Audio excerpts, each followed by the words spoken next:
What's up guys, this is TVZ from ETR Gamer and I am here playing Starcraft 2 once again, and I'm going to be showing you guys unit composition and unit positioning.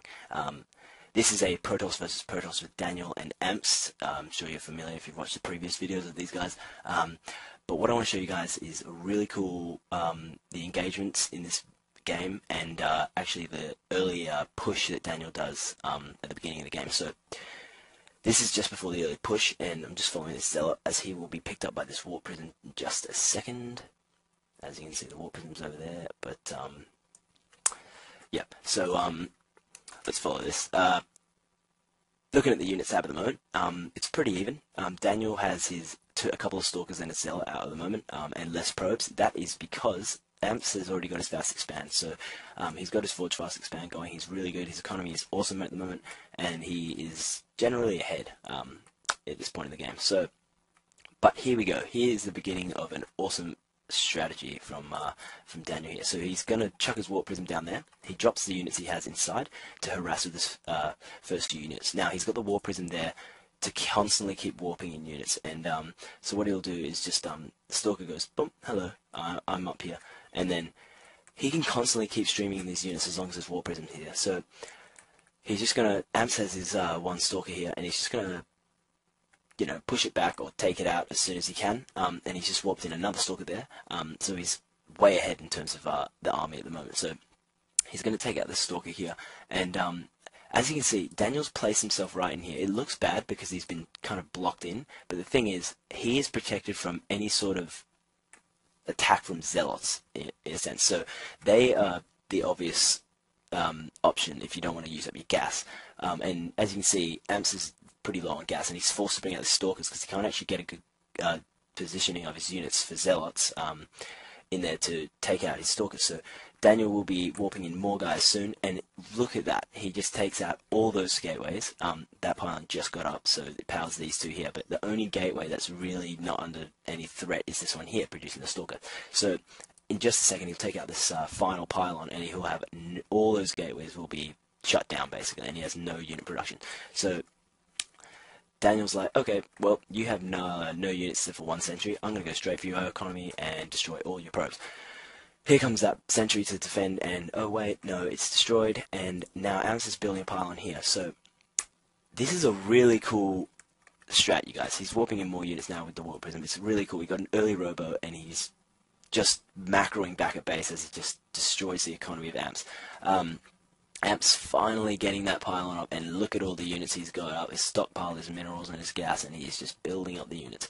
So as soon as that pops, he has stalkers ready to warp in, and here they come. Now this is the actual defense from him, although here we go. Now this is what I'm talking about, unit positioning for an engagement. So not a huge army, not a huge engagement. However, these two force fields here are perfect from Daniel, because the only advantage that if we move ahead a little bit more, the only advantage that Amps has here is 2 extra zealots. He's actually down a stalker as well, and Daniel has 2 sentries. So these 2 force fields shut out the effect of these zealots straight away. They can't even get in there. I mean, yeah, Daniel's 1 zealot can't either, but the thing is, he's got 3 zealots, and he does not want them to get anywhere near his stalkers, so those 2 force fields are awesome. So the engagement's already better for him, and then as we move on, he gets an awesome concave with these stalkers, so he's moving in, and then he pushes the army of Amps back, and he keeps poking at his production facilities. Now this is where Amps finally decides he's going to warp in a huge amount of zealots, and he'll finally take out this push. So we'll just move along. That was a cool engagement I wanted to show you guys. So yeah, and then he'll slowly get taken out with Daniel. But behind that, Daniel has expanded back at his main, at his natural, and he's got his robo up. He's got 5 gateways, and he's got his robotics bay ready for the Colossus to pop out, and he has research. He's going to be able to grab that thermal lance. There it goes there. So he's in a much better place, and well, would you look at that, 42 probes to 19. He's just so much further ahead at this point in the game, and his tech is so much further. Amps is stuck with gateway units, and yeah, he has a bigger army now, but the thing is, it's only 4 extra stalkers, and he can't really do a counterattack with that. I mean, not to mention the distance of the running across the map, Daniel can just warp in whatever he wants, and he's already got a Colossus on the way. So let's move along. And also during this, you got to remember that that Amps hasn't scouted him at all. Look at what he knows. This is what he knows from Daniel. He does not know he's got Colossus on the way. He didn't know that he had the Warp Prism on the way. So he's in a huge... he really needs to get in there and scout and find out what the hell's going on. So let's go back to the game and continue. So yeah, Amps is just focusing on gateway units, whereas Daniel is the same, but he has that one-up with the Colossus on the way as well. So let's speed it up a bit. And let's see. So, sorry, I just popped the sound on for a second there. That was my mistake. So he's got another Colossus on the way. Thermal Lance is really close to finishing, and we will be seeing an awesome engagement here soon. So now he has the Colossus. He's decided, I have the high ground advantage. Excuse me, not the high ground advantage. He has the vision advantage, so he can push all his Stalkers back with Daniel can push Amp's Stalkers back with his own Stalkers, and he has the high ground vision from the Colossus, which is a really, really good advantage. And the thing is here, he can keep poking at the front over here, or he can keep poking at the back here. He takes out that pylon, which actually supply box Amps as well, and as you can see, if he wants to get his army from up here down here, he has to run all the way around through his mineral line and out to the front of his base. And at the moment, half his army, or he's got about 6 Stalkers up here, which aren't connected to his army. So it's really, really not the best for Amps at this point in time. But let's continue. And we've got an awesome engagement coming up pretty soon that I want to show you guys, because the positioning is awesome from one of our players, and you'll see why it's such an advantage to have the knowledge of these kinds of positioning strategy. So he's got another Colossus and 3 sentries on the way. So he already had 1 sentry in there, but he's got another 3, so he's going to have a few force fields there. Now he's going to go poke at the front of the base. Now what you can see that happens here is these Stalkers don't really have a high ground advantage, because they're not really in range to do much, and so he's forced to bring in this force here, and he's cut between. So these Colossus have Thermal Lance. He's warping in a huge amount of Stalkers, which is awesome for Amps, and that engagement still went a lot better for Daniel. He forced out those Stalkers. He's not really allowed Amps to tech up to anything other than gateway units. And the thing is, I really want to point this out, that Amps knew, 2 to 3 minutes ago that Daniel's tech was Colossus. You've got to be able to build something to counter that. And this is what I mean by unit composition. He's got only gateway units. He's got Stalkers and Zealots. He doesn't even have Blink to be able to catch those Colossus off guard.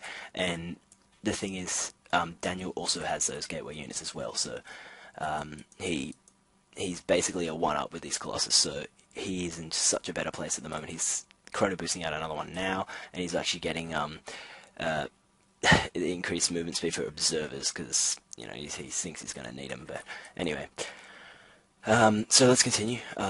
He's going to try and do a little bit of poking with this Warp Prism, but Amps has got the idea now. He's got a pylon there scouting out that. Now he's got a pylon in the middle of the map as well, so he's ready for a push. He's got another 3 Stalkers on the way there. He's going to have another Colossus out pretty soon, and he's getting the one-up upgrade for his gateway units, which, by the way, guys, probably a good idea to get that a bit earlier, but, he taked up to Colossus earlier than Amps did. So now, Amps' whole army is dragged up here just to deal with this little 2-Stalker or 5-Stalker push, and with the Warp Prism. And the Warp Prism even gets away. Now Daniel's going to be like, well, now I have his whole army stuck up there. I am going to go push and use my high ground vision advantage with my Colossus. So here he comes. Amps is like, oh yeah, he's probably going to do that. So he's going to run all the way around, and then he's going to get caught there. A couple of Stalkers taken out there. And he's just going to keep poking at these gateways and waiting for Amps to be forced to engage. Now, as you can see, he sends up this sentry, chucks a force field down there, and luckily, he does lose that sentry. That's purely just so he can't get his units up there. But now, here, let's see. The reinforcements from Daniel coming from the right. he's already got his Colossus up on the high ground, behind his, or reasonably well placed behind his Stalkers, and Amps' Stalkers are just clumped up like crazy people, like I don't like on a packed train kind of looking thing. And as you can see, I'll go ahead a bit and then pause it right here. Amps is doing his best to split his army up with these force fields, and Daniel has done the same to kind of give to force Amps' units to be clumped up here on the right, and they can't really get a good concave on the left. Whereas Daniel has just about to take out these couple of Stalkers, so these Colossus can turn around and just keep hammering at these Stalkers, and he has a awesome concave around here to just destroy Amps' Stalkers, who can't actually attack with these back ones. So let's see how it plays out. The Colossus come here, 3 Colossus here now, just with their thermal lance destroying these Stalkers, and he has less Stalkers and less Zealots, but these Colossus are just hammering at these Stalkers. They just melt through everything, and as you can see, by the end of it, he has that much more. He has 3 Colossus, 6 Stalkers, whereas Amps has now 0 Stalkers, and he just got a few more Stalkers in there. So Amps warping his sentries, not going to do anything.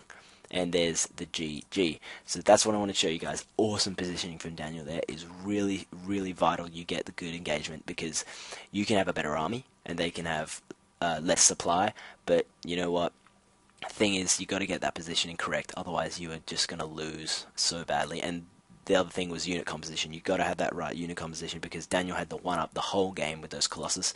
Well, not the whole game, but you know, he had the one up with the Colossus, and he had a really good engagement as well. So that just won him the game with just that one engagement. I mean, it would have been good. Amps had a chance of defending that, but he just couldn't pull it off. So anyway, guys, that was a positioning and unit composition build. We'll be bringing you more of those for Terran and Zerg soon. And yeah, I mean, I'm TPZ from ETR Gamer, and I will see you guys soon. And rate and comment the video if you wish. Let us know if there's anything you guys want to see, and we will give it to you. We'll do our best to bring that out for you. But anyway, guys, see you later, and have a good one, and I'll speak to you guys later.